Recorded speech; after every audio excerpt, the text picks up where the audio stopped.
नाशिक मनपाच्या उद्यान विभागात खोट्या पावत्या बनवून अवैध वसुली, मनपा अधिकारी आणि ठेकेदारांच्या मिलीजुलीचा आरोप। नाशिक महापालिकेत उद्यान विभागाच्या खोट्या पावत्या बनवून वृक्षतोड करणाऱ्या व्यक्तींकडून लाखो रुपये वसुली केल्याचा गंभीर प्रकार उघडकीस आणला आहे। याबाबत एका प्रकरणात नुकताच अंबड पोलिसात गुन्हा दाखल करण्यात आलेला आहे। मात्र गेल्या अनेक वर्षांपासून सुरू असलेली या प्रकाराबाबत मनपा अधिकारी गप्प का असा प्रश्न निर्माण होतो आहे।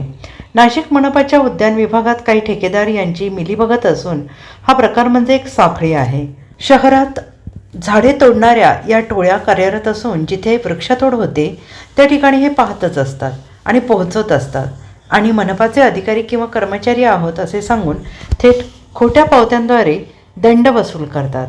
तर काही ठिकाणी एखादा बिल्डर कंस्ट्रक्शन करत असेल तर त्याला झाडे तोडण्यापासून तर मनपाच्या परवानगी आणि दंड असे सर्व कॉन्ट्रॅक्ट ठरवून घेतात।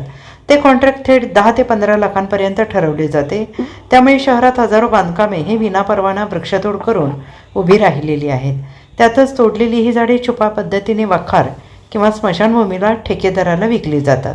या सर्व प्रकारावर आवाज उठवला तर काही राजकीय नेते आणि गुंडांमार्फत धमक्या दिल्या जात असल्याचा गंभीर प्रकार समोर आला आहे। आणि या सर्व प्रकारामध्ये नाशिक महापालिकेच्या उद्यान विभागातील नेमके कोणते अधिकारी आज सामील आहेत याबाबत आता आयुक्त आणि महापौर यांनी कठोर भूमिका घ्यावी अशी मागणी शहरातील नागरिकांकडून होते आहे।